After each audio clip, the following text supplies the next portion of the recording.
A Revolução Woke no Brasil.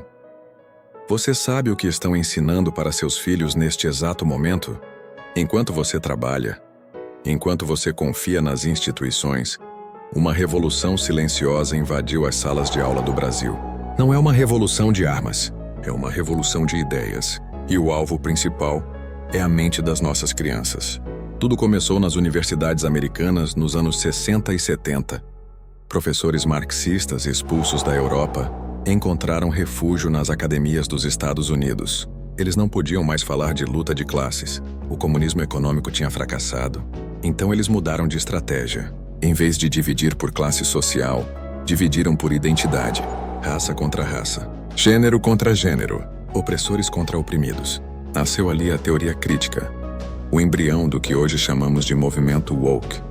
Décadas depois, essa ideologia atravessou o oceano e conquistou a Europa. Inglaterra, Alemanha, França, países escandinavos, todos caíram sob a mesma doutrina. E então chegou ao Brasil. Não veio sozinha, veio através das universidades brasileiras, que enviaram professores para estudar no exterior. Voltaram doutrinados, voltaram com uma missão. E essa missão era clara: desconstruir tudo o que a Bíblia construiu. A família, a igreja, a identidade, a verdade. A palavra de Deus nos alerta em Isaías capítulo 5, versículo 20. Ai dos que ao mal chamam bem e ao bem chamam mal, que fazem da escuridade luz e da luz escuridade. É exatamente isso que estamos vendo hoje. Vamos começar pela família, a instituição mais antiga da humanidade, criada por Deus no Jardim do Éden. Em Gênesis capítulo 1, versículo 27 está escrito: homem e mulher os criou. Em Gênesis capítulo 2, versículo 24, portanto deixará o varão o seu pai e sua mãe, e apegar-se-á à sua mulher, e serão ambos uma carne. Esse é o plano de Deus. Claro, simples, imutável. Mas nas universidades brasileiras, futuros professores aprendem que a família tradicional é uma construção social opressora, que precisa ser desconstruída, que qualquer arranjo é válido. Nos cursos de pedagogia, de ciências sociais, de psicologia, essa doutrina é martelada diariamente. Professores que ousam discordar são perseguidos, reprovados, silenciados. Esses mesmos professores, agora formados, entram nas escolas públicas e particulares do Brasil. E o que fazem? Ensinam às crianças de 5, 6, 7 anos que não existe família certa ou errada, que 2 homens podem ser pais, que 2 mulheres podem ser mães, que a família tradicional é antiquada, retrógrada, até perigosa. Jesus Cristo foi claro em Mateus capítulo 19, versículos 4 e 5. Não tendes lido que o Criador os fez desde o princípio homem e mulher? E disse: portanto deixará o homem pai e mãe e se unirá à sua mulher, e serão 2 numa só carne.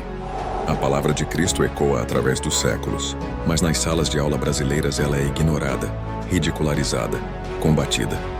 Agora vamos falar sobre a ideologia de gênero, o coração da revolução woke. Nas escolas do Brasil, crianças estão sendo ensinadas que gênero não tem nada a ver com biologia, que meninos podem ser meninas, que meninas podem ser meninos, que existem dezenas de gêneros, que cada um pode escolher o seu. Livros didáticos aprovados pelo Ministério da Educação trazem esse conteúdo. Projetos pedagógicos implementam banheiros neutros em escolas. Professores incentivam crianças a questionarem sua identidade sexual. Em alguns estados, menores de idade podem mudar seu nome social na escola sem o conhecimento dos pais. Isso mesmo. Seu filho pode estar sendo chamado por outro nome, tratado como outro gênero, e você nem sabe. A Bíblia é cristalina sobre isso. Deuteronômio capítulo 22, versículo 5 diz: não haverá traje de homem na mulher, e não vestirá o homem veste de mulher. Deus estabeleceu distinção entre masculino e feminino, não por opressão, mas por design divino, cada um criado com propósito específico, com identidade definida. Mas a ideologia woke diz que isso é construção social, que meninos não nascem meninos, são ensinados a ser, que meninas não nascem meninas, são condicionadas. É uma mentira que vem do pai da mentira. Jesus disse em João capítulo 8, versículo 44, ele foi homicida desde o princípio, e não se firmou na verdade porque não há verdade. Nele, Satanás quer destruir a criação de Deus. E ele começa confundindo a identidade das crianças. Vamos falar agora sobre a sexualidade.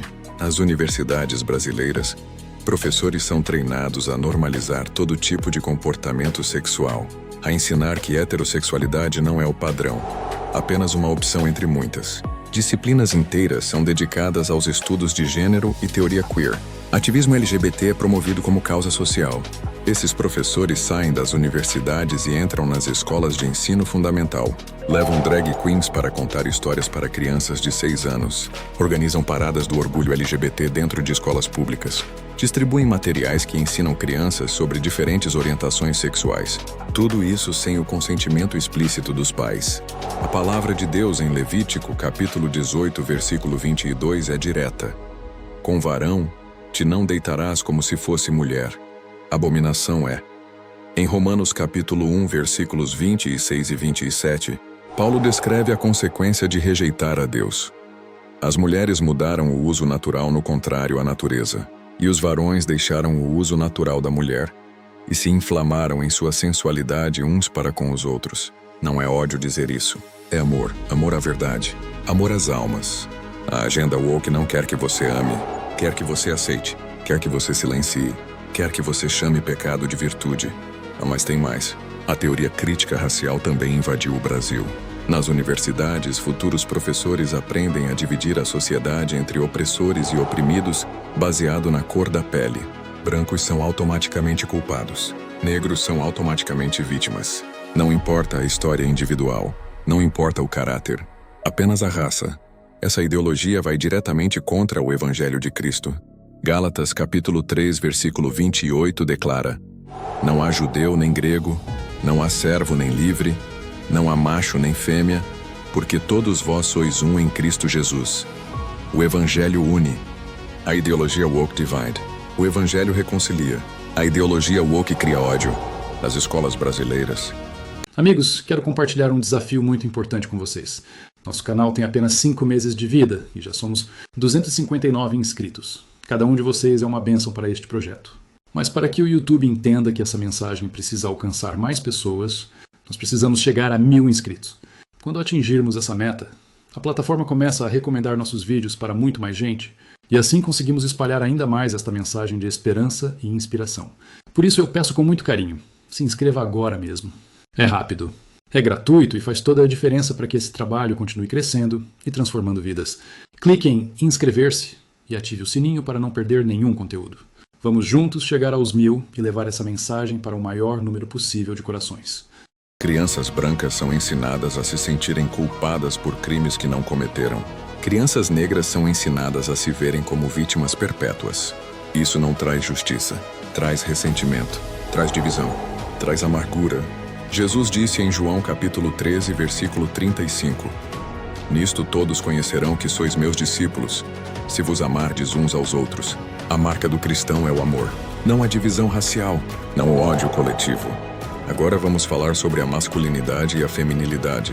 Nas universidades brasileiras existe um conceito chamado masculinidade tóxica. Professores ensinam que homens são naturalmente violentos, dominadores, opressores, que a masculinidade tradicional é perigosa, que precisa ser desconstruída. Meninos nas escolas são punidos por comportamentos naturalmente masculinos. Brincadeiras de luta são proibidas. Competitividade é desencorajada. Liderança é vista como dominação. O objetivo é claro: feminilizar os meninos, torná-los passivos, confusos sobre sua identidade. Mas a Bíblia tem um plano diferente para os homens. Em 1 Coríntios capítulo 16, versículo 13 está escrito: Vigiai, estai firmes na fé, portai-vos varonilmente e fortalecei-vos. Deus chama os homens para serem fortes, para serem protetores, para serem líderes servidores. E quanto às mulheres, a ideologia woke ensina que feminilidade é fraqueza, que ser mãe e esposa é ser oprimida, que a mulher só tem valor se competir no mundo masculino, que maternidade é armadilha, que submissão é escravidão. Mas Provérbios capítulo 31 descreve a mulher virtuosa. Ela trabalha, ela empreende, ela é forte, que ao mesmo tempo cuida da família, honra o marido, teme ao Senhor. Não há opressão nisso. Há propósito divino, a realização, a bênção. A igreja não está imune a esse ataque. Professores doutrinados nas universidades eventualmente chegam aos seminários, trazem consigo a teologia progressista, começam a questionar a infalibilidade das Escrituras. Dizem que a Bíblia precisa ser reinterpretada para os tempos modernos, que Jesus aceitaria casamento gay, que Deus aprova a mudança de gênero, que o amor é mais importante que a verdade. E 2 Timóteo capítulo 4, versículos 3 e 4 nos alerta: porque virá tempo em que não sofrerão a sã doutrina, mas tendo comichão nos ouvidos, amontoarão para si doutores conforme as suas próprias concupiscências, e desviarão os ouvidos da verdade, voltando às fábulas. Esse tempo chegou. Igrejas inteiras estão abandonando a verdade bíblica para agradar a cultura. Pastores, com medo de serem cancelados, suavizam a mensagem. Omitem versículos incômodos. Abraçam a inclusividade acima da santidade. Mas Jesus não nos chamou para sermos populares. Ele disse em João capítulo 15, versículos 18 e 19: se o mundo vos aborrece, sabei que primeiro do que a vós me aborreceu a mim. Se vós fosseis do mundo, o mundo amaria o que era seu. Mas porque não sois do mundo, o mundo vos aborrece. A censura também chegou ao Brasil. Professores cristãos que ousam ensinar valores bíblicos são demitidos. Pastores que pregam sobre pecado são processados. Cristãos que se manifestam nas redes sociais são cancelados. A liberdade religiosa está sendo corroída. Mas Atos capítulo 5, versículo 29 nos dá a resposta. Mais importa obedecer a Deus do que aos homens. Não podemos silenciar, não podemos recuar, não podemos negociar a verdade. A mídia e o entretenimento também são ferramentas dessa revolução. Netflix, Disney e canais infantis todos promovem a agenda woke. Desenhos animados com casais do mesmo sexo. Personagens que mudam de gênero. Filmes que ridicularizam a família tradicional e a fé cristã. Seus filhos estão sendo doutrinados enquanto você acha que eles apenas se divertem. Romanos capítulo 12, versículo 2 nos adverte: e não vos conformeis com este mundo, mas transformai-vos pela renovação do vosso entendimento. Precisamos renovar nossa mente com a palavra e proteger a mente dos nossos filhos. Então, o que fazer? Primeiro, acorde. Essa não é teoria da conspiração. É realidade documentada em universidades, escolas, políticas públicas de todo o Brasil. O segundo, fiscalize o que seus filhos estão aprendendo. Peça para ver o material didático. Converse com eles sobre o que os professores ensinam. Participe das reuniões escolares. Terceiro, ensine seus filhos em casa. Deuteronômio capítulo 6, versículos 6 e 7. E estas palavras que hoje te ordeno estarão no teu coração, e as intimarás a teus filhos, e delas falarás assentado em tua casa, e andando pelo caminho, e deitando-te e levantando-te. A responsabilidade é dos pais, não do Estado. Quarto ore. Efésios capítulo 6, versículo 12 nos lembra: não temos que lutar contra carne e sangue, mas contra os principados, contra as potestades, contra os príncipes das trevas deste século. Esta é uma batalha espiritual, e só venceremos de joelhos. Quinto, fale a verdade em amor, não com ódio, não com violência, mas com firmeza e compaixão. O mundo precisa ouvir que existe esperança, que existe perdão, que existe transformação em Jesus Cristo. A revolução woke quer destruir tudo o que Deus construiu, mas eles não vão conseguir. Jesus prometeu em Mateus capítulo 16, versículo 18: edificarei a minha igreja, e as portas do inferno não prevalecerão contra ela. As trevas estão avançando, mas a luz brilha nas trevas e as trevas não a compreenderam. Você tem uma escolha: ficar em silêncio ou se levantar, conformar-se ou resistir, proteger seus filhos ou entregá-los ao sistema. O tempo de neutralidade acabou. A batalha pela mente da próxima geração está acontecendo agora. E Deus está chamando pais, mães, pastores, cristãos para a linha de frente. Josué capítulo 24, versículo 15, termina com esta declaração: escolhei hoje a quem sirvais, porém eu e a minha casa serviremos ao Senhor. Que Deus abençoe sua família, que Deus proteja seus filhos, e que a verdade de Cristo prevaleça sobre toda mentira. Amém.